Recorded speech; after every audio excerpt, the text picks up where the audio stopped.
The following program was provided by an independent producer solely responsible for its content. The opinions expressed do not necessarily represent the views of this station, its staff, board of directors, or underwriters. Hello, I'm Carl Seidel, host of The People's View. The show is sponsored by the Nashua City Republican Committee, and if you like to attend our meetings, they're the second Thursday of every month at 6:30 at the Crown Plaza. And if you want to find out more about our organization, you can go to nashuagop.org to see our website and learn about the events that we have. Welcome to The People's View.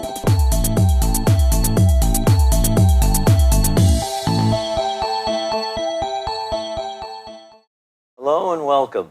Help me welcome our candidate here for the Board of Education, Jamila Scales. Yes. How are you doing today? I'm doing well, thank you. Good. Glad to be here with you today. Well, I'm happy you're here, and I'd like to find out more about you and why are you running for the Board of Education? I'm running for the Board of Education because our children need me, and your children need me. The public's children need me. We need a parent on the board, and I like to be a force as well as a voice for the parents and the children. Our staff need me because our staff with the school district, they need someone who is there and who's going to also fight for the tools that they need to properly and educate our children with the tools that they need in order to educate them effectively. Well, you've been active not only in education but other groups around, and we'll talk about that a little bit later. Okay. But you've been going to the Board of Education meetings, and what do you think you'll bring to it if they're elected? Cohesiveness. I'm very good at bringing people together, to work together cohesively and smoothly, and helping people see different sides of different situations and programs and things like that. So I think that I could bring definitely a cohesive environment, yes. You think you'd help out on getting this contract signed? Yes, I am definitely willing to help on that. Our teachers need a contract that shows their worth. They work hard every day. They do. They truly do. They do things for our children that we don't even see most of the time. And thank God my children tell me about the great things our teachers do for them. So. Well, I know you can have some very great teachers there. Yes. Is there any problems at the school that you think need to be resolved? I do believe that there are some problems at the school that do need to be resolved. However, that's one of those things that we have to tackle one step at a time, I think. And as the year goes on, those problems they're addressed by administration usually typically very well. Well, I've had other people from the Board of Education on my show, and I get the impression that things go fairly smooth in the elementary school, but it's the junior high where the kids are just growing up and getting a little bit more rambunctious. Oh, yes. And that they need a little bit more discipline, maybe. I don't know. Did you get that impression? Discipline, direction, positive discipline. Right. That helps them think about their behaviors and helps them reflect on their behaviors, because at that age, their frontal lobe is not completely developed. So there are a lot of things that we can do as staff, and I'm a paraprofessional as well as a substitute teacher. So you see the whole thing? So I see the whole picture, yes. And I tutor a lot of those children as well. So, and not for a fee. Typically it's just, do you need help? Or I'll see them at the Boys and Girls Club and offer my assistance there. But yes, their frontal lobe is not completely developed. Therefore, they make a lot of unwise choices, and of course they have to have consequences, but reasonable consequences that helps them reflect on their behaviors and their attitude, which will help them grow. And the high schools seem to be under control, because now they're preparing to life, I guess you might say, and they have to, I guess it's a little scary for them too. All of a sudden they're going to be out on their own a little bit more, whether they go on to higher education or whatever job, it's still going to be something different. I guess there's a little bit of trepidation, I guess you might say. Yes, well, high schoolers, again, frontal lobe is not developed completely, and the average age is about 26 years old before it is. So again, it's a guidance phase, and kids need guidance. That's really the bottom line of it. At about that age, they want to be left alone by parents. They really want to be left alone by teachers. But when you engage them and you make the class interesting, and I try to do that whenever I sub, um, and you show that you care and that you really care about them and their life and their direction, and you want them to succeed, they truly, truly, truly do respond very positively. Yeah, you Even in the can let worst them. situations, even in the worst situations, truly. I still remember some of my elementary school teachers Yes, and the high school teachers. I Some do too. were very favorites of mine. Uh, I had one who was a football coach. It was kind of funny Really? learning algebra while he's teaching some football player how to block. See, But that's it nice. was real good. Math was one of my subjects I liked. But anyway, you've had an experience in other areas because you work with so many other groups. Can I just first tell you about my two favorite teachers Okay. ever? So before I moved up to New Hampshire, I was born in Pennsylvania, and I had this wonderful teacher named Mrs. Moses. She was fabulous. I remember learning how to read and write in first grade, kindergarten, first grade, and it was just great. I really loved it. She made me a part of her class, and she let me participate and encouraged me to read when I was so shy. So I remember her so well, and the smile on her face. I remember she used to have me in front of her reading and just coaching and encouraging me. And then I had this other teacher who used to live here, and she actually passed away, but her name was Mrs. Carey. And I went to school with her daughter, Pamela Carey. But she was an amazing teacher. And I just remember the comfort that she gave me. And she helped build my confidence. And because I was in a place where I was in a foreign place, actually, because I had moved here and we moved out of a location of family. And so I was scared and I was uncomfortable. And she made a way to make me feel comfortable in my surroundings. So that's what I remember about her. Well, what these other groups that you belong, do you feel that meshes with your objectives on the Board of Education? I mean, you learn something from them that might help you in your decision? I do. Um, in the other areas that I work in, I just learned that diversity, different cultures, different religions um, are actually monumental and necessary in the learning process, period, because it just encourages us as a people, as a community, as a community who works together to embrace with inclusion everyone and learn from each other, because it makes us actually a more intelligent community and a more cohesive community. Well, do you feel that we have a lot of kids that English is a second language? Yes. And is that a big problem you have to overcome? Because It's a challenge. It's not a problem. It is a challenge in the schools, at least in the schools that I've been in. And even coming into, it's a Title I school. There are a lot of Spanish speakers, but the teachers seem to do a great and phenomenal job tackling that. They truly do. You hear teachers that have learned a little bit of Spanish to help out. They have Spanish translators.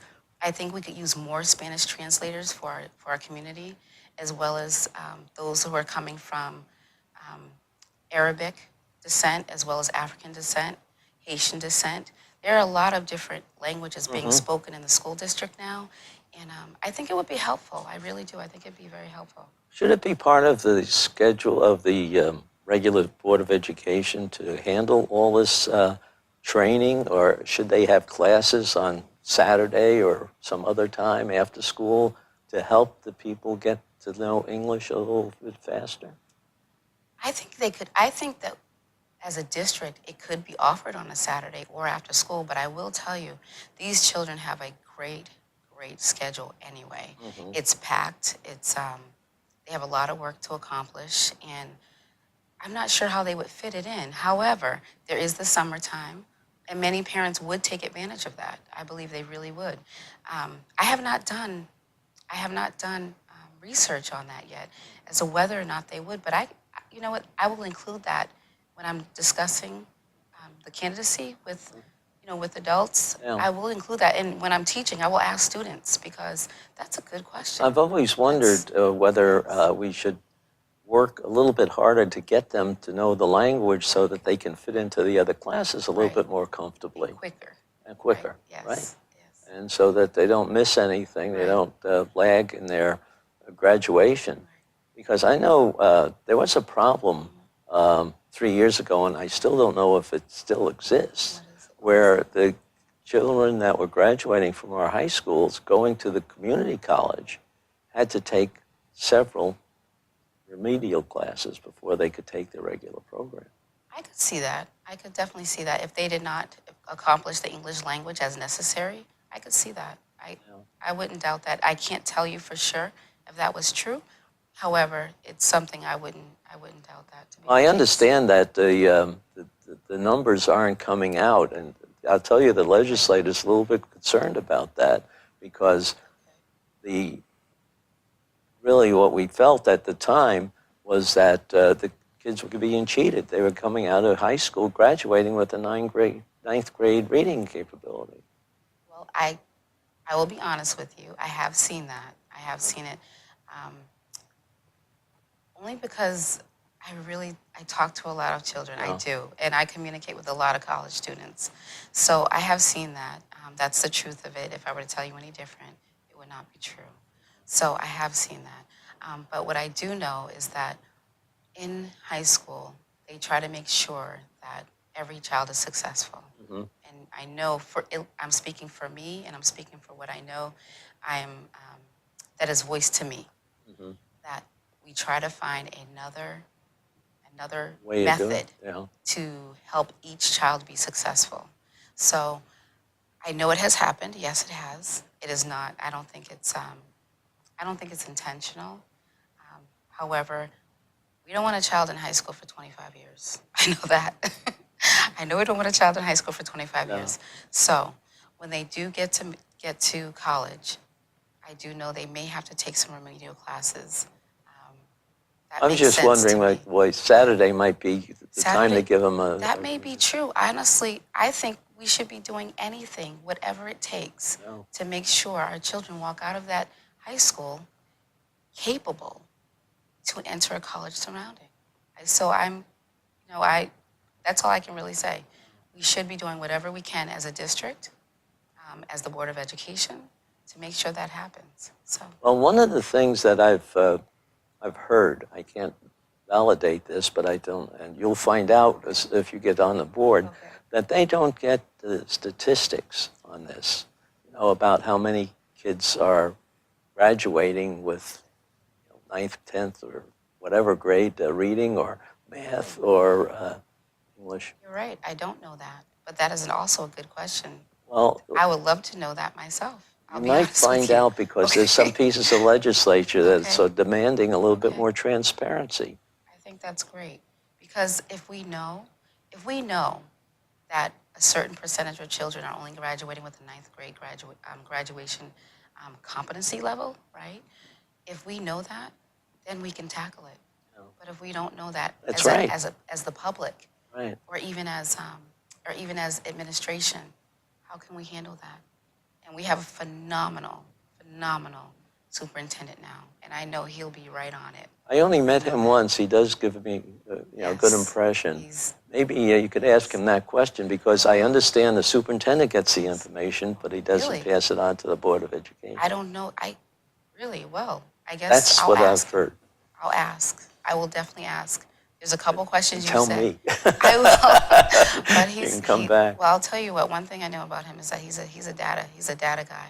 So I know when he sees that data, I know he'll be on. Well, it. he's been pretty busy, I assume, because I haven't been Yes. able to get an interview with him yet. No, But you got to ask him. Send him a I letter. did. He said he was willing to, but I can only assume that it's, Well, he's learning a lot with yes, this. he is. Well, let me tell you, I trust him. I trust him, and if he said he would, I He will. believe him. Yeah, I believe he will. You believed him when he said it, right? Yeah. Yes. Have you any opinion on charter schools? I do have an opinion on charter schools. Charter schools, I have an opinion on private schools as well as our public schools. Charter schools and charter schools and private schools are part of our nation. That's where they are. I don't believe we're going to shut them down, as well as our private schools. However, they do take away from the income of our public schools. So in that way, it's a negative. However, they are educating a large majority of our children. However, a lot of our children cannot get into those charter schools. I would like to see an easier avenue for our children to get in, especially those who need the help and need the smaller classrooms. Is there, well, I understand now Nashua has 3 different charter schools. Yes. So you get a variety of focus elements involved in that. Yes. It sounds like that's a good option too. I mean, to be able to go after a certain area or likes or dislikes of certain students. Right. I've only been to the one that's on Amherst Street. ASD? Yeah. Academy for Science and Design. The one that won the award. Yes. And it's amazing what they're learning. Yes, it is. And it's simply amazing what they're learning. And I think every child that has the ability should be able to have the access to learn the same thing in our public schools and the same way. So if we can make that happen, I believe we should. Clearly, they're going to be here right now. So I think it should be that children of many different levels are able to get into the school. It should be an open enrollment. Well, isn't it a lottery system now? No, as far, well, I don't want to say no, because I did not call them yesterday and ask. But I do know that there was a waiting list, and I guess you go for an interview and things like that. So they get to ask me pick again their students they do. Well, one of the things I can see is that they certainly want to see a certain capability because they are teaching at a high level. They are teaching at a high level. While it might be discriminatory in a way, it's also effective in getting all the people to be able to handle that level. Right. We can do the same thing in the public school system. I think we have the talent, we have the education, and we have the motivation of our teachers who can do the exact same thing. Well, So I believe that those same students can get the same education. We handle our business correctly in the public school system. so as a member of the Board of Education, you'd encourage some kind of cooperative operation between the two? I'd have to look into all of that because I don't know, I wouldn't know, I need to know the ins and outs of it. I really do. But I would love to see our children, since that is a school of opportunity, I would love to make sure many of our students, not just the selected few, had that opportunity. Well, one thing, I don't know if it would cause a problem, I got the impression that they're not strict grade levels. In other words, if one student was very good, he'd be taking advanced math or something like that, which would be maybe even college level. And so that, they sort of move through the 4 years of high school Very quickly, if they very if they quickly. have And differently. I mean, they might not, they might get something that be college level in one area, but just regular high school level in another. Well, area. if a teenager has the aptitude to do it, Right. why hold them back? That's what I'm saying. Yeah. Right. Why You hold them think back? you could do that in a regular school? I do believe that we could do that in a regular school. I absolutely do. But you'd have to have the faculty that is willing That's right. to do that. So if you have a child coming in even to kindergarten on 2nd grade level, remember, they still have the social development that they That's right. must, Oh, yeah. they must go through, okay, in order to have a well-rounded child. However, if they have the ability, you keep on educating them. You don't hold them back. That's right. You don't keep them back. You let them continue to proceed forward. Now, is that counter to the attitude that we try to educate sort of a rounded group?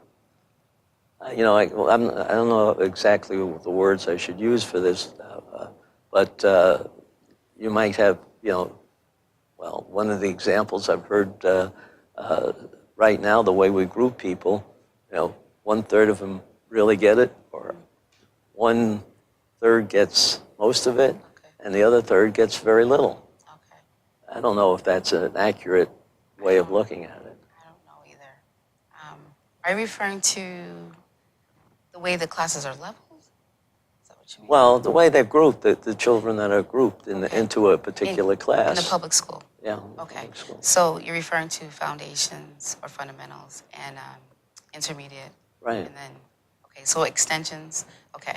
So, yes. So in my experience in the school, yes, there's a clear difference between the lower levels, the higher levels, and the one in between. So when I'm in the classroom and I'm teaching in extensions, then yes, I definitely notice a difference in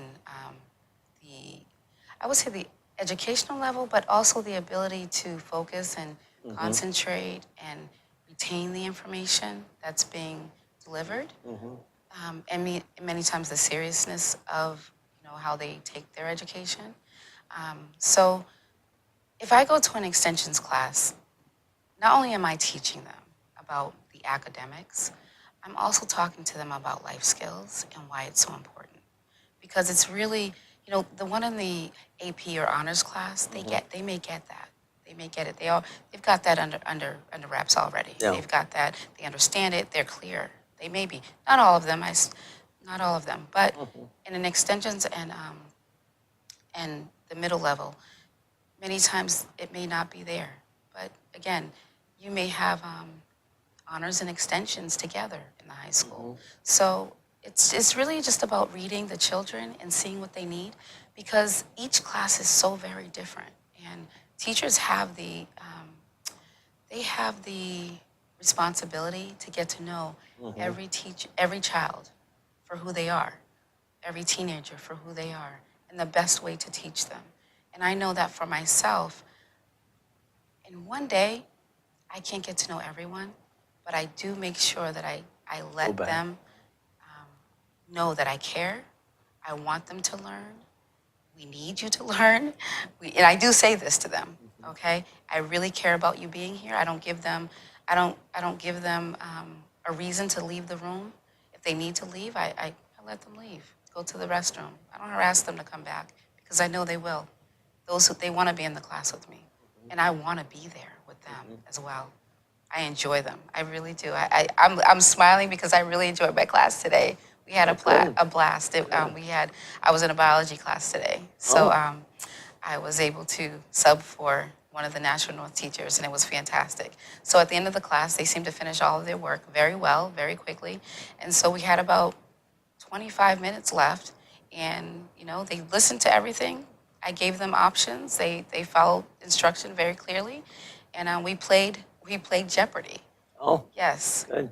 With all the subject matter that they were learning. Oh. So it was fun. They had a great time, and it was Good. very fulfilling to me and for them.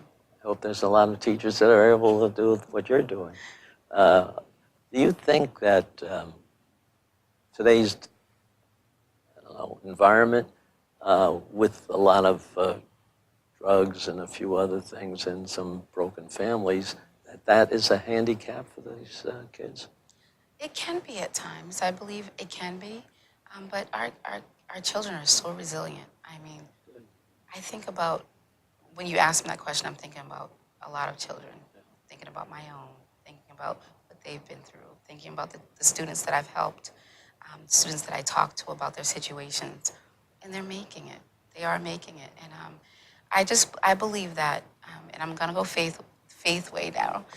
I just believe that God puts certain people in your path, and I believe that teachers are those people, and God sometimes brings children into my path that may want to give up and may not want to continue, and I'll find myself speaking to them, and I'm thankful for that. And every time it happens, I'm just like, thank you, Lord, because I realize that it's not all about me. It's about what I'm here for. Yeah. And I feel like I've been appointed for this. So it's serious to me. It's not a game. Our children mean everything, and they're our future, and I truly believe that. I hope a lot more people believe that too, because they are our future. They are. we got to turn over something that's worthwhile for them. Yes, that's right. Because they're going to be taking care of me and you. You know that, right? Right. Yes. So we better make sure they are able to. Yes. Okay. So what's happening with your campaign? Have you been able to reach the people you want to reach? Not everyone yet, but I'll tell you what. By the time voting day comes, all in Nashua better be reached. So I'm not sure who all have been reached now, but I will tell you they will all be reached by voting day. Okay. Yes. So anybody that wants to get in touch with you to talk to you, maybe you can go through your email, which will be at the end of this interview. It'll be on the screen. So JAS.business@live.com. You can text me at 603-943-0458, or you can email me. Preferably email, though, please. I may be in a classroom, so email me, and I promise I'll get back. And you have, too, for scheduling this, too, and I know we... So we'll see after the election. If you're elected, I'd like to have you back after your first couple of meetings at this Board of Education and see if you can feel that you're going to be able to make a difference. I know I'll be able to make a difference. I'm a very strong advocate for our children. I'm a very strong advocate for our teachers as well. So I'm a voice for the people. I'm a voice for our children. And so what I love about this is that this is not just a ward vote. This is a city vote. That means parents have a voice. And who is speaking up for their children? And that's me.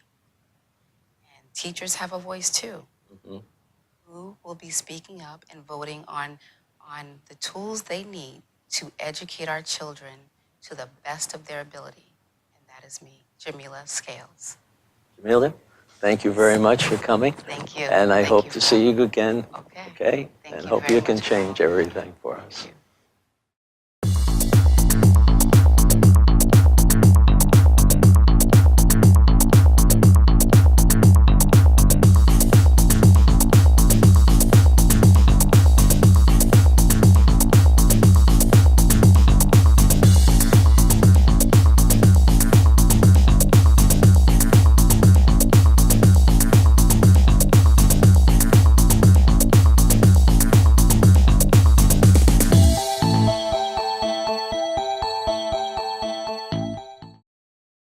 The preceding program was provided by an independent producer solely responsible for its content.